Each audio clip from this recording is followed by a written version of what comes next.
First of all, Adam, congrats on coming out of stealth. And I see the product; it looks very promising. So, on a nutshell, nonlinear is AI workflow for AEC projectings, and like couldn't be a great time in this AI era to build such kind of product. So, thanks for being on the show. Yes, thank you, Meyer. Thank you so much for having me. Super excited to be here, and yeah, super excited to talk about the new product, Nonlinear, and kind of the journey to get there. And yeah, looking forward to the conversation. Tell us from Berkeley, Stanford doing the startup. Like, what was your career journey, and what led to this? Yeah. So yeah, I started at Berkeley. I was a civil and environmental engineering undergrad. Started kind of in the construction space, so was in some construction competition teams at Berkeley. Berkeley's known for those. So started there. Started working at two different contracting companies. I worked at Turner Construction and Excel Construction. I think you worked also at Turner, right, Mayor? Yeah. Okay, that's what I thought. Yeah. So, Turner, well, yeah, it was a great experience, and I was working, in the field. I was also working in the office, so kind of just seeing the whole scope. I kind of left both of those experiences in construction, and I was always just super hungry to figure out how to like improve a lot of those internal processes. Like, we were in the field, there's all this rework going on. Like, how can we make these processes better? How can we make the flow of communication, the flow of data more effective? So ended up kind of pausing and went to grad school and actually kind of pivoted. So I went to become a structural engineer at Stanford. And during that process, got to hear a lot from the actual design side and learn a lot about that. So I was working at a design company in the Bay Area doing structural engineering design, and just you know feeling like there was so many different parts of like that were just kind of really tedious and slow. One part that really stuck out to me was submittal review, which is a kind of a workflow where you're comparing products against drawings and specs, and these submittals can be super taxing. And that's actually where we actually ended up starting Spec AI, because of that, problem. But, when I was at my firm, I was, there's kind of two different mediums that a lot of, or, actually three different mediums that a lot of information flows through in the engineering and construction industry. First off, you have these models, Revit models, and any type of analysis model, CAD models. Then you have, kind of Excel documents. Like these are like, where a lot of different quantity and calculations, estimates all get happened. And the third one is PDFs. And so, I noticed there's obviously so much automation with, Revit and, all these BIM kind of softwares. They have Dynamo and Grasshopper, which allow you to kind of create visualizations and create structures super quickly. And then Excel obviously has its own built-in logic. It's very much similar to like a coding language, but a visual language. But then with PDFs, there's just really nothing there. Everyone's just doing things manually. And so that's what with this new camp wave of AI, that's what really kind of came to us, and we really sparked. We can actually change this process, right? And so we started, like I said, with submittal review, and yeah, that was kind of the journey. And they started with submittal review. Ended up starting a company with two other guys from Stanford out of grad school, and kind of never turned back, and I've been working on it since then. And yeah, it's been great. It's been great.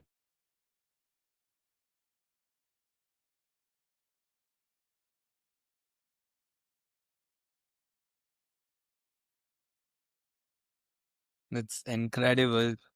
Uh, Adam, who were your mentors or teachers who influenced a lot in your career?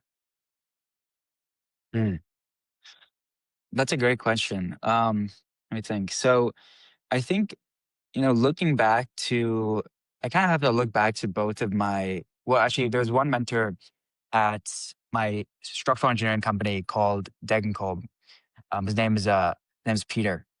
And so, Peter, I was working directly under him. So he was kind of like my boss, but I was just really overwhelmed with how good of a structural engineer he was. And not only was he just doing regular structural engineering, but he was building out his own internal automations. Like Peter knew how to write code.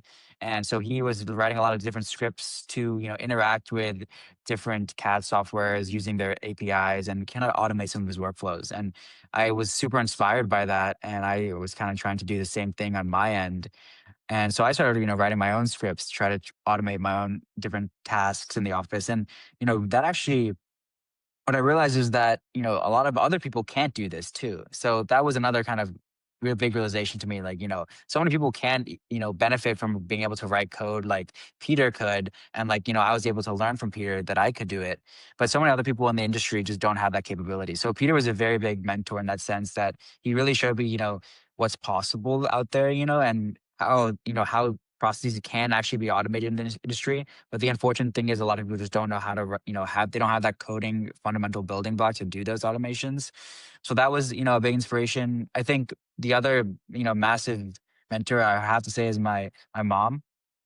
Like she is definitely someone I look up to and aspire so much to be like, whether it's just her work ethic and her dedication. She has her own business and I would say describe her as she's someone who is a grinder. Like she works hard, she has that grit, and I just look up to her so much in that sense.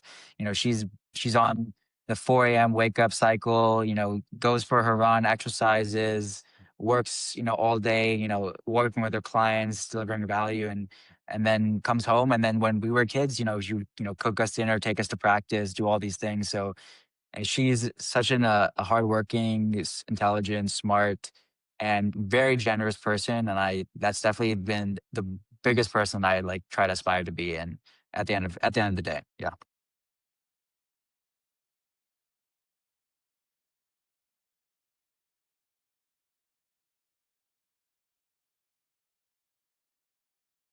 Uh, it's inspiring to hear that in you were a structural engineer working, and then in Stanford where the lot of ambitious ideas floating around, like, so construction industry, which was a bit known for adopting technology it very late, and in the environment where things are moving very fast. How were you navigating that phase? Okay, like you have to do something. There's so much opportunity you could see around. Yeah. That's a great. It's a great point. The construction industry is a slow moving industry. It hasn't really adopted technology that quickly. Um, it's kind of a big problem in that space, and I think that's what we definitely felt like that when we were when we first were selling our initial product. A lot of people were kind of getting on calls with us, and they are interested in hearing about it, but they don't have that initiative to actually adopt technology yet. And you do meet, there are a few players in this space. They're actually, who actually are very willing to adopt new technology. They want to go out and like be on the frontier.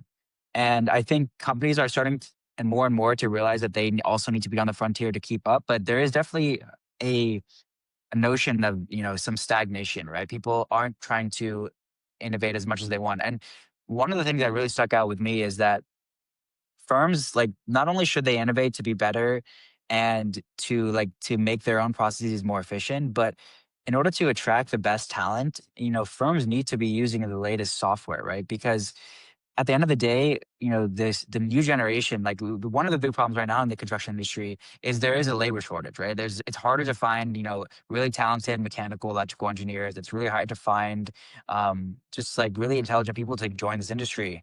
And because and these younger kids, right? These younger kids are using AI and they're at school, they're using AI at home. And then if they go to work and they're not able to use any of these new techniques or new models or use what they've learned from school, they're not going to be attracted to like want to be at a firm and they might want to leave. And I've talked to so many, young engineers who are kind of in that spot right now.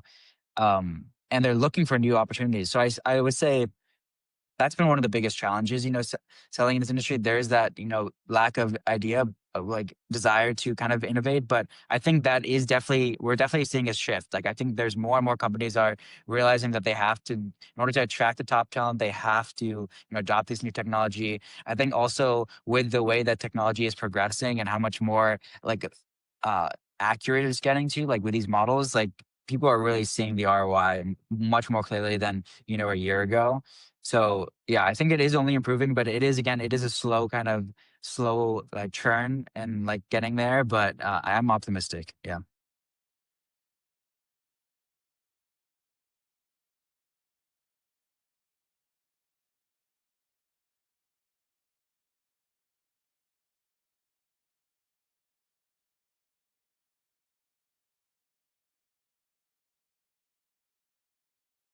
I see.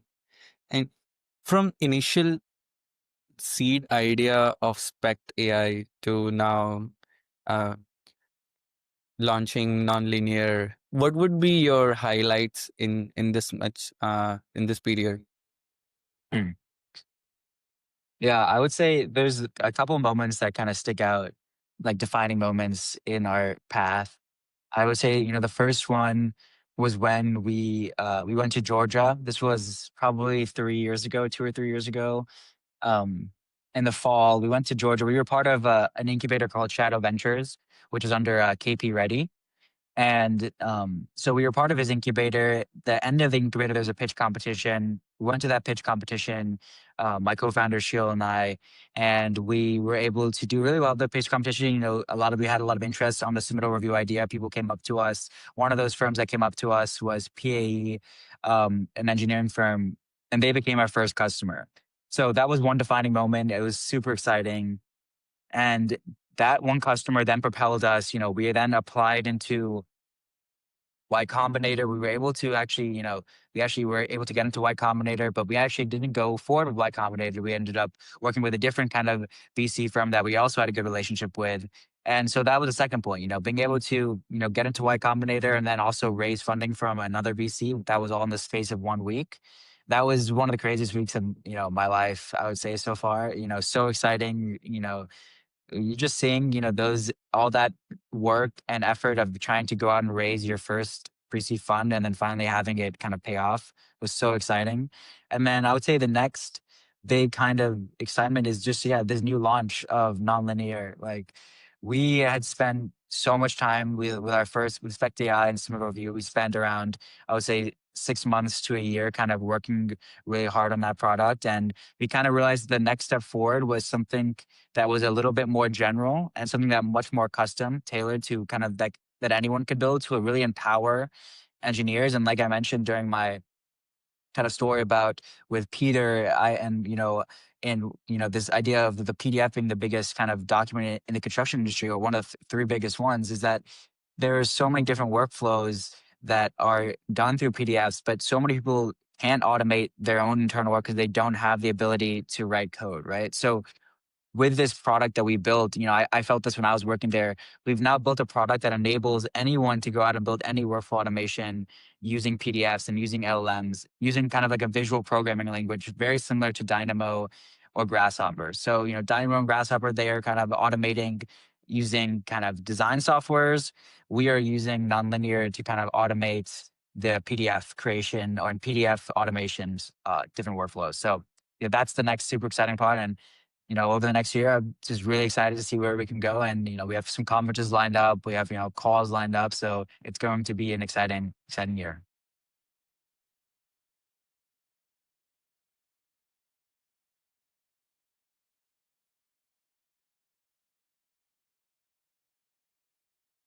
Yeah, definitely sound like so many things, moving parts, and as a founder, like every day is a new challenge, and there's so many coming exciting times. Adam, could you walk us through your product and how does it look like? What the features?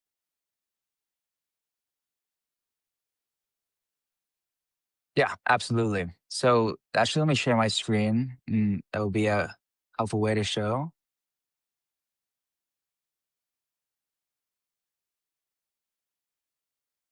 Okay.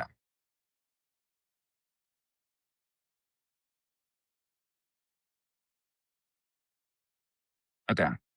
So first off, actually, let me kind of step back and show you what kind of our website looks like. So when you log into our platform, you kind of are greeted with this kind of platform. And each of these different kind of apps you're seeing here is one workflow automation. So we're going to look at one in specific, which is this lighting submittal review. So like I mentioned, submittal review, an old an old friend, an old pain point that when we started this company. So I think it's pretty fitting to start with a submittal review demo. The idea of this submittal review demo is you would upload a kind of a drawing or spec, you would upload a submittal, and then you would press this run button and this workflow would execute and give you some results. So I'll show you what, one of these submittals will look like. In this case, this is a lighting submittal. This is around 200-page submittal, so it's very dense, very long. And again, when an engineer gets this across their desk, really no one is eager to read this. So this submittal, you can see, has a bunch of different lighting fixtures, different lighting fixture types. F2A is one example. We can go further up and we'll see a different kind, for example, F1. So this is the submittal. This is what's been submitted. And the engineer then has to go through this products and verify that this meets what is mentioned in the design document. So this is the drawings, the design documents. At the end here, we'll see that there is kind of a portion about lighting fixtures. So here there's like a whole table about lighting fixtures, F1, F2, FA, F2B, etc.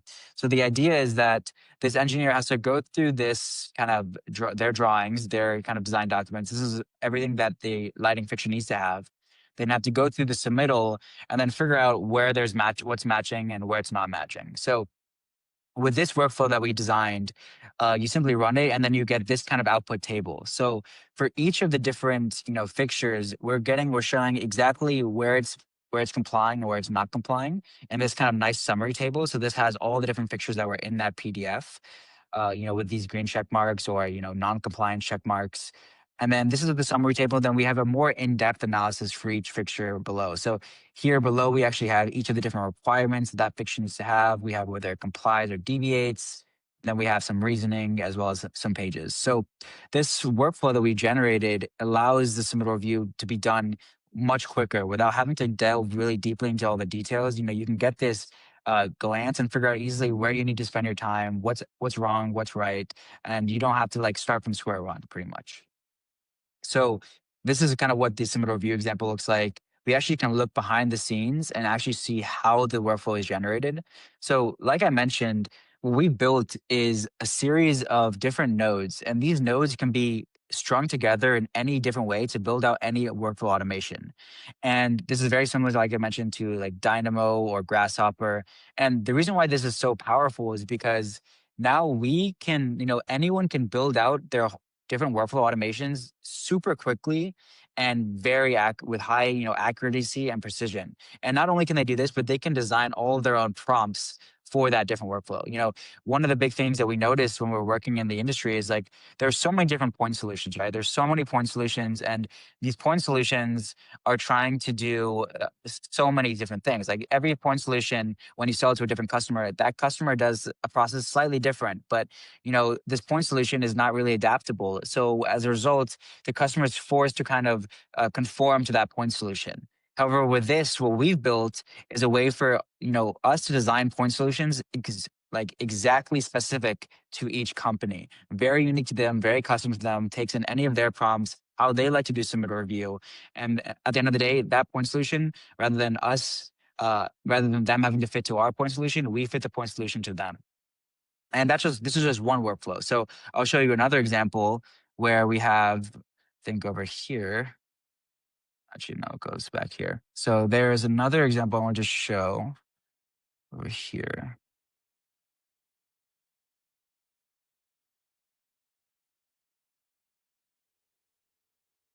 Okay. So this example, a lot of things in the construction industry, like I said, big on PDFs. So this is an RFP. So coming in from an owner, a request for proposal comes into a construction firm and asking for them to create a bid for a project. So this RFP is around 200 or 300 pages. Has a lot of contract terminology as well as a lot of different specification terminology. So in this case, what we've built is a way to kind of extract a lot of this data and automatically format it into an Excel template that one of our customers provides. So if we look here, if we go back to here, we can actually see that the output of this workflow is an Excel template that's filled in. And one of the coolest parts about our software right now is that all of these workflows, you can run them right here, but you can actually also interact with all of them through email. So what I'm showing right here is actually an email that I sent to our agent, which is agent@nonlinear.build. And I attached that PDF. I said, can you create a bid form from this RFP?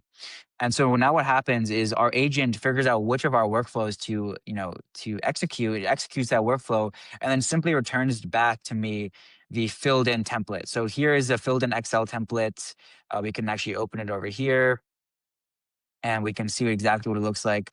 But what it did is it went through that whole RFP, extracted some of the data that I needed. So all this data that's in this document, you can see is actually extracted from that PDF. And now people don't need to spend all that time, going through and manually parsing and extracting and copying and pasting. It's automatically done and just inserted into a template that is of their choosing. So again, this stuff is super dynamic. And also it's great because, like I said, you can access all of this through email.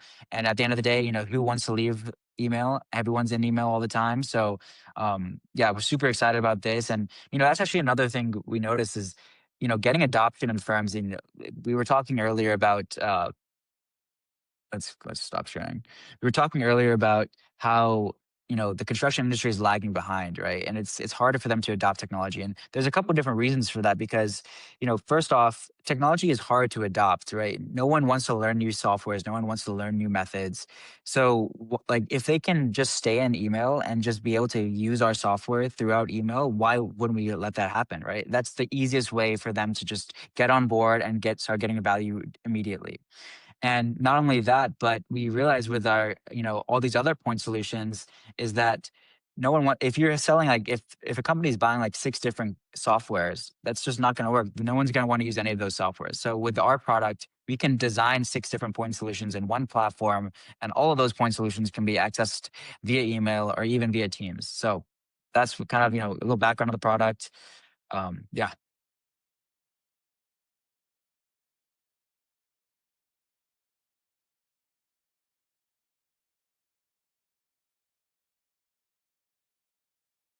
First of all, I want to congratulate like the UI UX is so beautiful, the whole workflow and even the ease of using the software just from the email and getting the response. You have nailed it. So kudos on the job.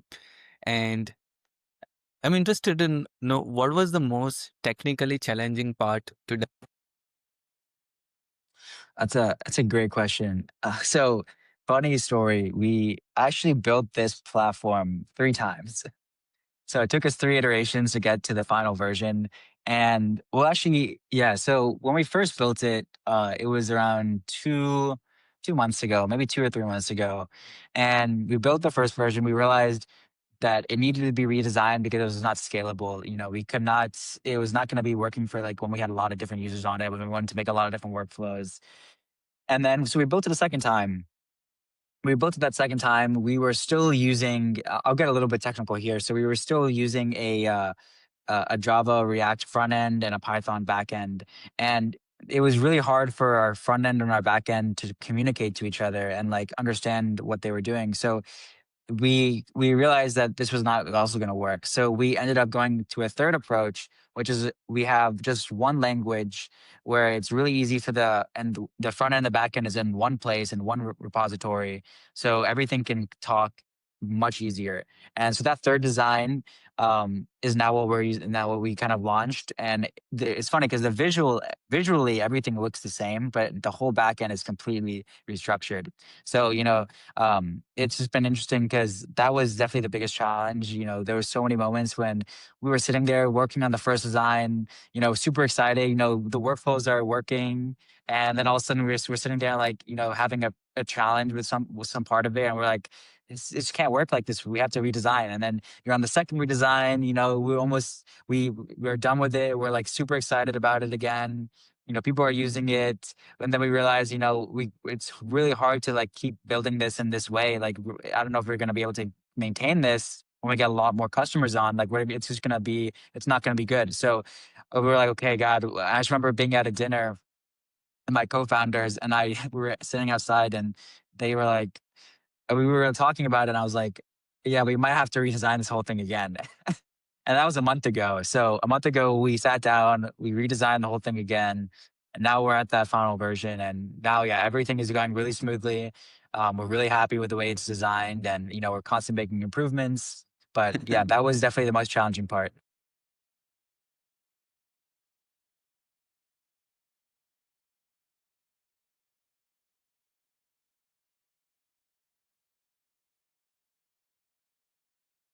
I see.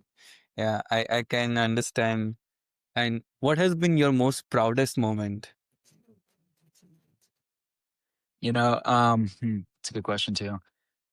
I think my most proudest moment, I'll give two different kinds of moments. Actually, I'll give three moments because I don't know if I can choose one. So I think proudest moment, well, one of my first proudest moments related to, I'll give two related to my company and then one not related to my company.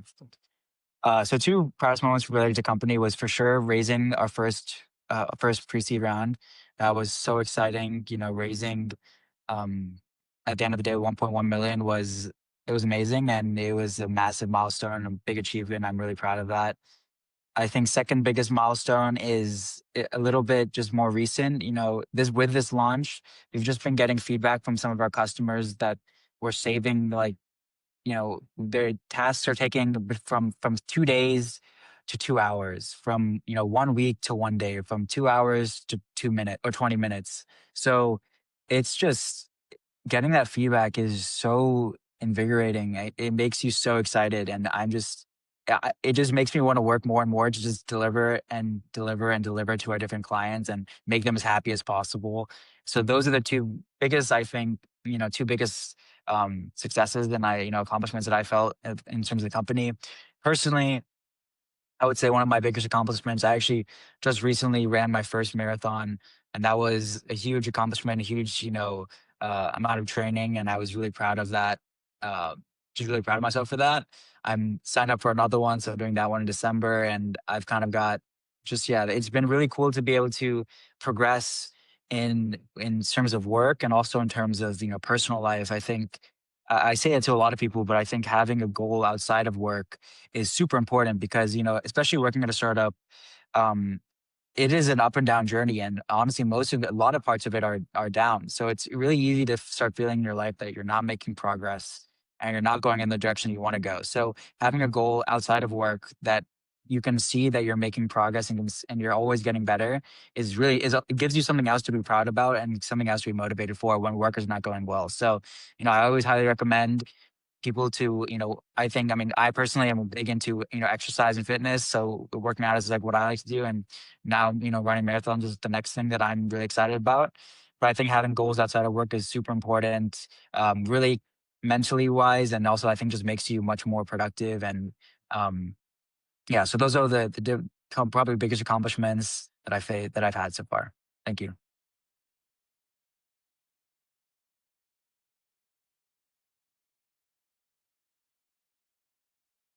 Amazing. And for people listening or watching, what what is the right time to try out nonlinear? What kind of projects do you do? What, like, the role in the firm and everything? Yeah, perfect. So, that is one of the beauties of this product. Really, it is so open-ended, right? Really, anyone can get a lot of value. But right now, we're working specifically with design, build, construction firms, especially working on a lot of public projects. We have, three existing clients in that space right now. It's really good for going through, RFPs, going through and extracting bid forms, qualifications, products, finding DBE contractors. These are some more technical terminology and jargon for them. So, design build contractors working on public projects, great. Really, any also design build project. So, also general contractors, we're doing bid leveling for them. So, helping them choose the most qualified bidders and subcontractors. And then, on the engineering side, helping them kind of start bringing in some automation into their calc packages and bringing in data from different sources, also submit a review, of course, and also, developing proposals and also doing and then across all of them, helping with business development, finding new clients, enriching data, things like that. So those are the kind of the big spheres, design build contractors working on public projects, GCs, and then, mechanical, electrical, structural engineering firms.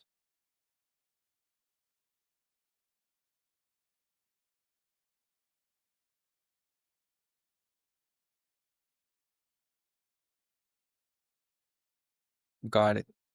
And for a structural engineer who is young Adam, who is passionate to build product, and what are the things you had to learn as a founder, and what's your piece of advice to that young Mm, structural engineer? yeah. I think not just to structural engineers, but to any, young person wanting to start their own company, I think there's a couple big things that you should be ready for if you do start a company. It is, your first idea, don't be too in love with your ideas because you will probably pivot and your first idea will probably not work. And so don't be in love with any idea you have, really. Be really willing to just throw everything away and start from scratch.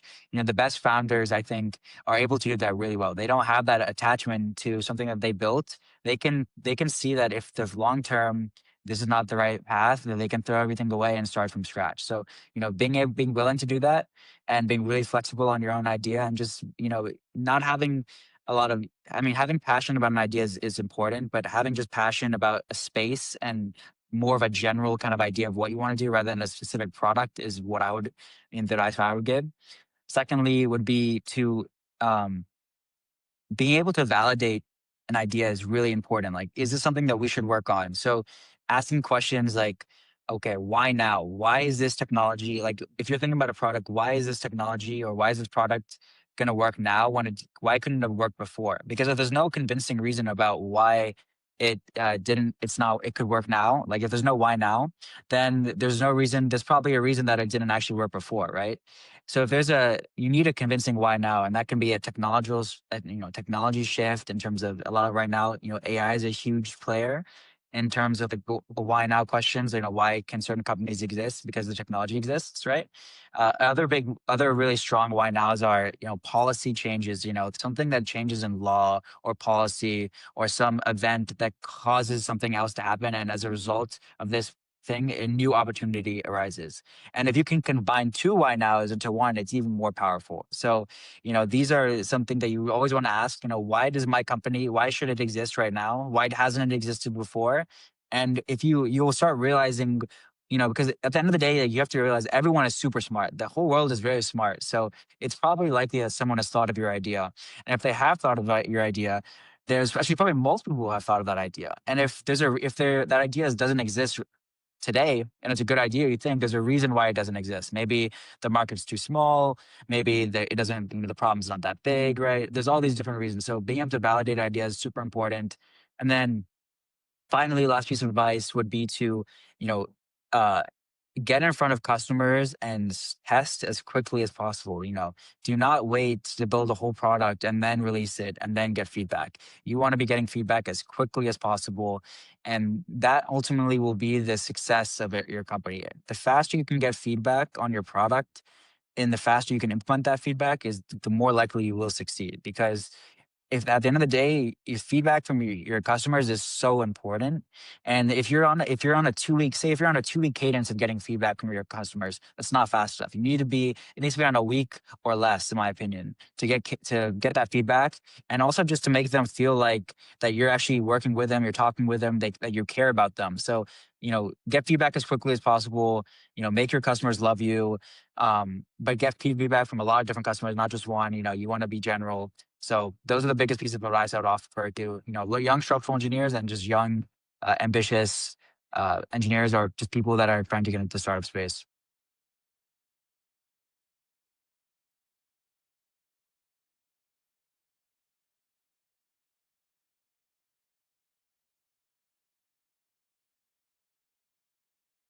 Yeah, like I really love the framework of like the why now, and it's a great piece of advice you're given.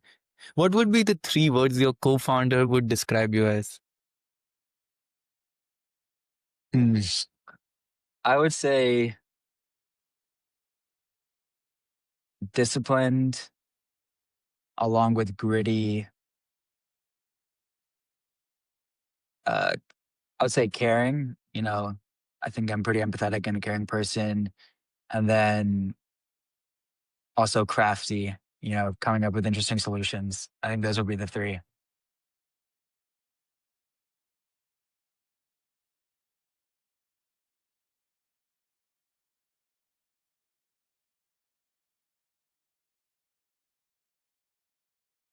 Okay. Lastly, is there anything which we didn't cover in this interview and you would Hmm. Let me think. Well, first off, yeah, I want to say, thank you again for having me. I think this was an awesome experience. This is actually the first podcast I've ever been on, so it's very exciting in that kind of sense.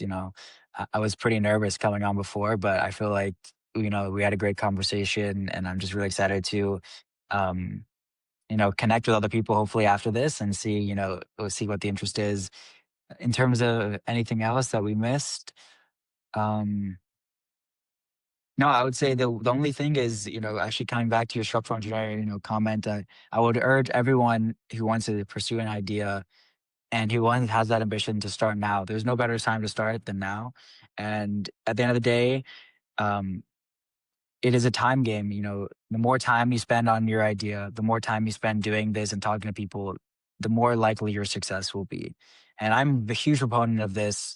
I think, I always was of the mindset, I might not be the smartest person in the room, but I can always work harder than anyone else and I can get to that goal. So if you can put in the time, then you can get the reward. And that's how I personally believe. And also, not only do you want to put in that time, but at the end of the day, when you look back on your experiences in life, I want to know that I put in everything. When this company, no matter how it goes, when I look back, I want to be very certain that, okay, I gave it everything I got. There was no other thing I could do. And it just happened like this, right? That's how I want to approach life. And I think that's how people should approach life in general. So it's the last thing piece of advice I would offer to everyone. And yeah, I just appreciate again, Mayor, you having me on. And it was a great podcast and a great chance to have a conversation. So thank you so much.